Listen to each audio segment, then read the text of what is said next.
Hello everyone. आज हम BA second year का जो सूचना प्रौद्योगिकी पेपर है बेसिक्स, उसमें सूचना प्रौद्योगिकी के बारे में बेसिक जानकारी पढ़ेंगे। तो सूचना प्रौद्योगिकी से पहले अपने को सूचना क्या होती है उसके बारे में हम बात करेंगे। सूचना वास्तव में जो आज का जो युग है वो एक सूचना प्रदान युग है। जिस देश में सूचना का जो आदान प्रदान है वो एक ताकतवर रूप से होता है तो वह देश सबसे ज़्यादा प्रगतिशील होता है। किसी भी देश के विकास में उस देश की सूचना का आदान प्रदान सबसे महत्वपूर्ण होता है। अंतिम छोर तक अगर सूचना पहुंच रही है तो वो देश सर्वाधिक प्रगति कर रहा है। और जो वर्तमान युग है वो सूचना प्रदान युग है। हमारा जो सब्जेक्ट है पुस्तकालय, तो पुस्तकालय विज्ञान पहले पुस्तकालय विज्ञान था, अब वो पुस्तकालय एवं सूचना विज्ञान बन चुका है। क्योंकि आज प्रत्येक व्यक्ति किसी भी माध्यम से सूचना प्राप्त करना चाहता है बिना समय गंवाए या कम समय में। तो सूचना के आदान प्रदान की जो प्रक्रिया है वह वास्तव में किसी देश के विकास में सबसे महत्वपूर्ण है। अब सूचना की परिभाषा की बात करें कि सूचना क्या होती है, तो सूचना हम जो अपने मोबाइल से किसी भी प्लेटफॉर्म पर हम देखते हैं, सोशल मीडिया पर देखते हैं, यूट्यूब पर देखते हैं, किताबों में देखते हैं या फिर न्यूज़पेपर में देखते हैं, पत्रिकाओं में देखते हैं, तो सूचना एक क्षणभंगुर होती है। सूचना एक बार देखने के बाद में कुछ समय बाद वो समाप्त हो जाती है। बेसिकली सूचना होती है वो जो आंकड़े होते हैं, जो डेटाज होते हैं, उनका कंसोलिडेट रूप होती है। उन आंकड़ों को संग्रहित करके उनको सही तरीके से सेट करके उसकी सूचना बनती है। और बहुत सारी एक जैसी सूचनाएं आपस में मिलने के बाद में उनसे ज्ञान बनता है। तो सूचना किसी भी विषय के संबंधित तथ्य होते हैं, किसी भी विषय के बारे में अपने को जानकारी होती है और ये क्षण भंगुर होती है।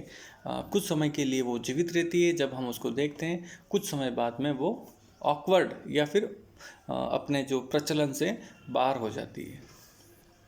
तो सूचना जो खंड के रूप में होती है, अंश के रूप में होती है, क्षणभंगुर होती है और सूचना किसी भी विषय के आकार को परिवर्तित कर सकती है।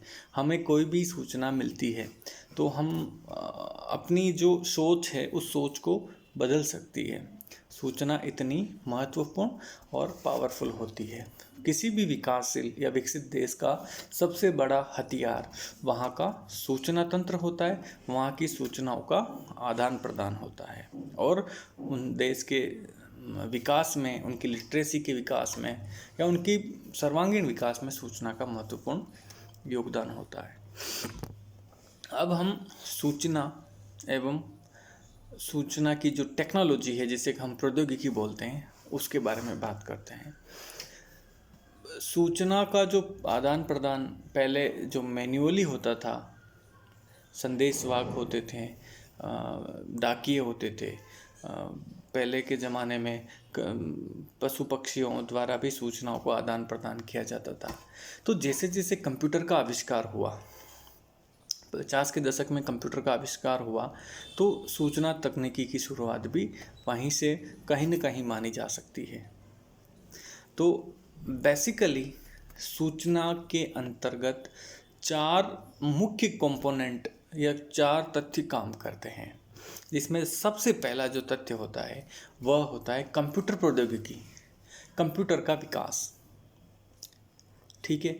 दूसरा होता है संग्रहण का विकास। संग्रहण जो स्टोरेज होता है, जो भंडारण जो सिस्टम होता है, उनका विकास। और भंडारण प्रौद्योगिकी के बाद में उस जो सबसे महत्वपूर्ण होती है वो होती है संचार तकनीकी, संचार प्रौद्योगिकी। सूचना को एक स्थान से दूसरे स्थान पर भेजने की तकनीक, संचार तकनीक। और चौथा मुख्य कंपोनेंट होता है वह होता है किसी भी प्रलेख की माइक्रोग्राफिंग, मतलब उसको सूक्ष्म बनाना, और उसका प्रलेख का पुनर्उत्पादन, रिप्रोडक्शन ऑफ डॉक्यूमेंट।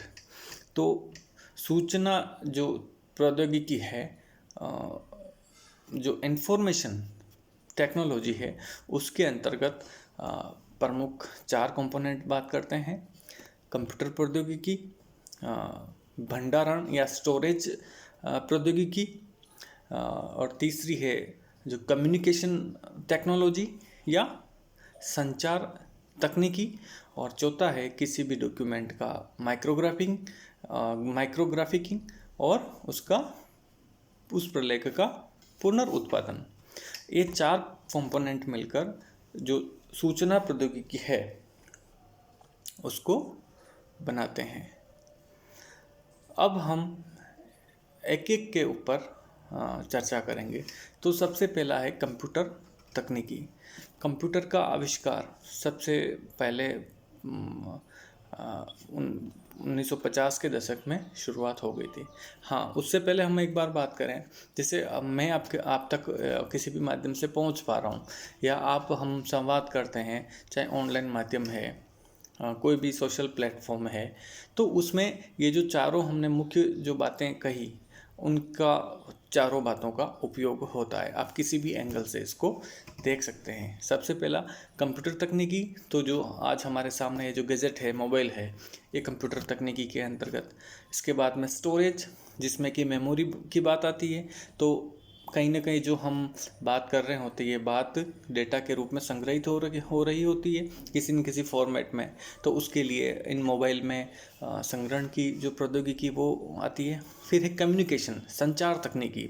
तो संचार तकनीकी के लिए इंटरनेट का उपयोग हो रहा है, जिससे कि जो मैं बात कर रहा हूँ, या कोई यूएसए का कोई वीडियो है तो हम यहाँ पर देख सकते हैं। वहाँ का कोई पेपर, न्यूज़पेपर, पत्रिका, बुक है तो हम इंटरनेट के माध्यम से यहाँ पर प्राप्त कर सकते हैं। और जो चौथा कंपोनेंट है वो है माइक्रोग्राफिकिंग और प्रलेख का पुनरुत्पादन। हम इन जो हमारी जो वीडियो कॉन्फ्रेंसिंग होती है, या फिर कोई वीडियो होता है, ऑडियो होता है, उसको हम किसी भी फॉर्मेट में सदैव के लिए स्टोरेज करके रख सकते हैं। उसकी बहुत सारी कॉपियाँ बना सकते हैं। अब जैसे मेरे पास मैं जो आपको एक वीडियो प्रसारित कर रहा हूँ, इस वीडियो की असंख्य प्रतियाँ तैयार कर सकते हैं। इसको छोटा कर सकते हैं, इसको बड़ा कर सकते हैं। बहुत सारी टेक्नोलॉजी जो किसी भी जो कंपोनेंट है, जैसे वीडियो है, प्रलेख है, ऑडियो है, उनका रिप्रोडक्शन करने में काम आती है। तो आप वर्तमान समय में जो हम इन जितने भी संसाधनों का उपयोग करते हैं, उसमें ये चारों कंपोनेंट काम करते हैं। क्या? कंप्यूटर टेक्नोलॉजी, भंडारण टेक्नोलॉजी, कम्युनिकेशन टेक्नोलॉजी, और प्रलेख का पुनरुत्पादन एवं उसकी माइक्रोग्राफिकिंग या सूक्ष्म रूपण। अब हम इन चारों टॉपिक पर अलग अलग चर्चा करते हैं। तो सबसे पहली बात है कंप्यूटर की।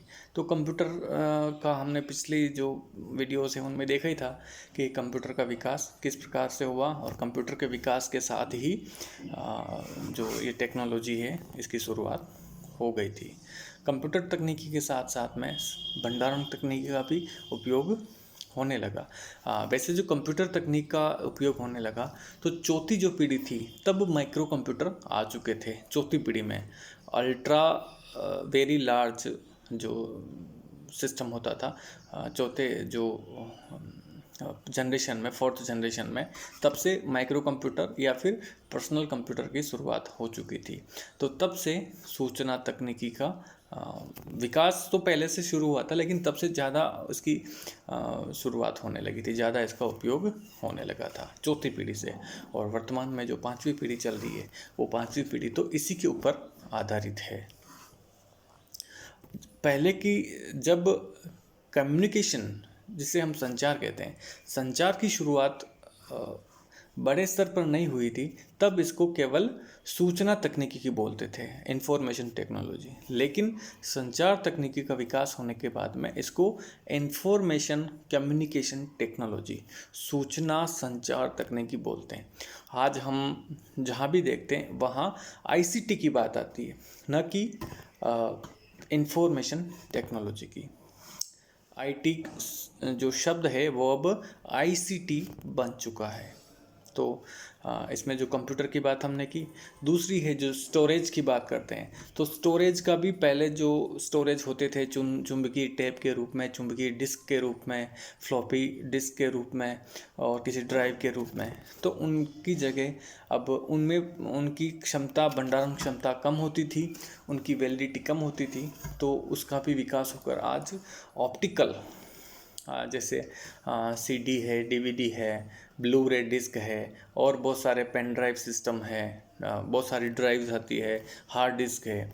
तो चुंबकीय प्लस ऑप्टिकल सिस्टम में स्टोरेज की व्यवस्था होने लग गई है। इसके अलावा जो तीसरी जो बात है, तीसरा कंपोनेंट है, वह संचार तकनीकी है, कम्युनिकेशन टेक्नोलॉजी।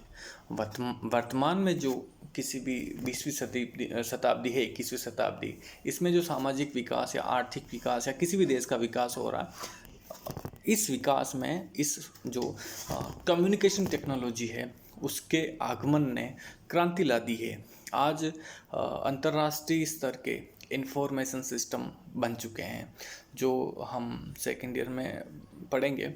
अंतर्राष्ट्रीय लेवल के, राष्ट्रीय लेवल के, क्षेत्रीय लेवल के और स्थानीय लेवल के सभी प्रकार के जो नेटवर्किंग सिस्टम है, सूचना तंत्र हैं, जहाँ पर जैसे अंतर्राष्ट्रीय स्तर के जो सूचना तंत्र है वहाँ पर सभी देशों के या विभिन्न देशों की सूचनाएं होती है, वो कम्युनिकेशन सूचनाओं को आदान प्रदान करने के इंस्टीट्यूट बन चुके हैं। और राष्ट्रीय स्तर पर भी बहुत सारे इंस्टीट्यूट बन चुके हैं, जिनकी हम चर्चा आगे की यूनिट्स में करेंगे।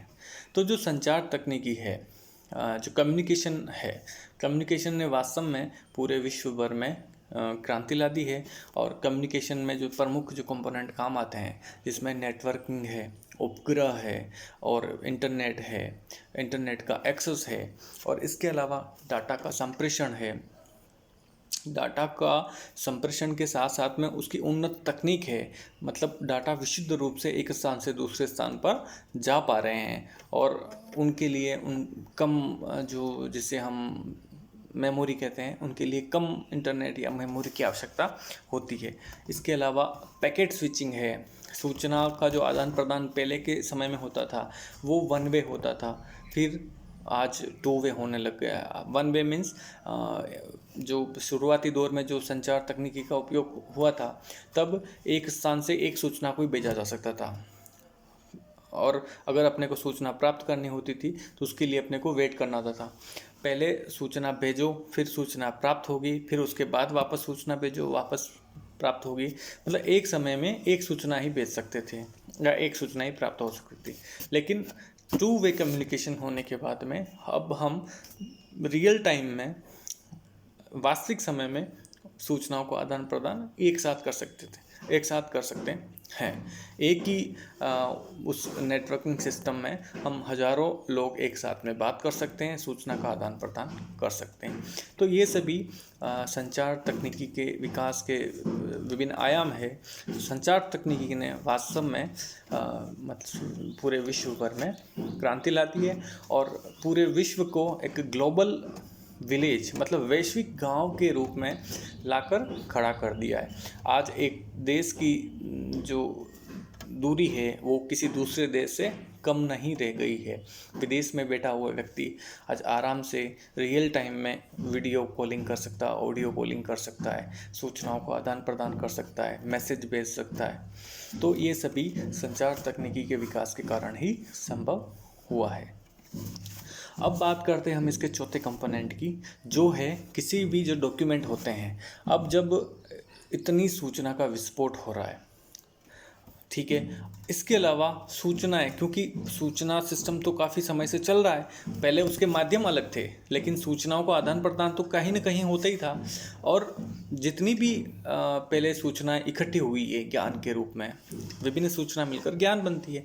तो ज्ञान के रूप में विभिन्न पांडुलिपियां या जितने भी प्रलेख पुराने समय के, चाहे स्वतंत्रता कालीन हो, सिंधु घाटी सभ्यता के अवशेष हो, उसके बाद में वैदिक काल के अवशेष हो, मुगल काल के अवशेष हो, तो उन सभी के संग्रह के लिए, उन सभी को आगे के समय के लिए संग्रहित रखने के लिए, उनको प्रिजर्व करने के लिए, संरक्षित रखने के लिए विभिन्न तकनीकियों का उपयोग होता है, जिसमें हम सबसे पहले बात करते हैं माइक्रोग्राफिकिंग की, मतलब सूक्ष्म रूपण। माइक्रोग्राफिकिंग एक प्रक्रिया होती है, इसका जो शुरुआत हुई थी ब्रिटिश वैज्ञानिकों ने की थी, 1970 के दशक में शुरुआत हो गई थी। उसमें कोई भी पांडुलिपि या कोई भी प्रलेख होता है, उसको विभिन्न तकनीकियों द्वारा किसी भी माइक्रोफिल्म पर या माइक्रोफिश या अल्ट्राफिश पर, उसको माइक्रोफोम पर उसको लेकर उसको प्रिजर्व कर लिया जाता है, उसको संरक्षित कर लिया जाता है। और जब भी उसको पढ़ने की आवश्यकता होती है तो उसको एक रीडर के माध्यम से हम उसको वापस पुनः देख सकते हैं, उसकी कितनी भी उसकी कॉपियाँ बना सकते हैं। अब वास्तव में प्रलेख के रूप में किसी भी वस्तु को रखना, डॉक्यूमेंट को रखना बहुत ही मुश्किल हो गया है, क्योंकि समय के साथ में वो जीर्ण शीर्ण हो सकता है, बार बार उसको उपयोग करने से भी वो खराब हो जाता है। तो ऐसी स्थिति में जो माइक्रोग्राफिकिंग सिस्टम है, वह किसी भी प्रलेख को, चाहे वो कितना भी पुराना हो, उस प्रलेख को वो आगे की बहुत सारी सदियों के लिए, आगे की पीढ़ियों के लिए प्रिजर्व रखने का काम करता है माइक्रोग्राफिकिंग। और माइक्रोग्राफिकिंग के अलावा एक जो होता है रिप्रोडक्शन, प्रलेख का पुनरुत्पादन। पुनरुत्पादन का मतलब यह है कि जब मुद्रण का आविष्कार हुआ, मुद्रण के आविष्कार के साथ ही सूचना, जो ये तकनीकी है, जो सूचनाओं का आदान प्रदान है, या फिर जो प्रलेखों का जो लोगों के बीच में पहुंचना है, उसकी शुरुआत हो गई, और वो सभी प्रलेख डॉक्यूमेंट लोगों के पास पहुंचने लग गए। तो इसमें जो किसी भी प्रलेख की उसकी प्रति तैयार कर लेना, और उस प्रति को जहां आवश्यकता है वहां उस प्रति को पहुंचाने का काम होता है। तो रिप्रोडक्शन का मतलब ही है पुनर्उत्पादन, उसी प्रलेख का बार बार उत्पादन करना, किसी भी फॉर्मेट में करना।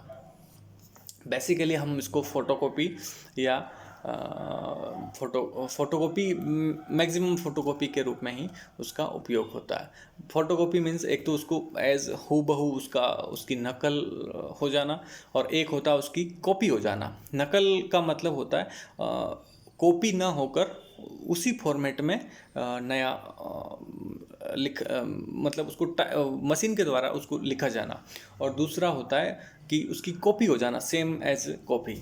तो दो तरीके से होता है, इसमें जो फोटोकॉपियर और इसके संबंधित जितने भी तकनीकी है उनका उपयोग किया जाता है।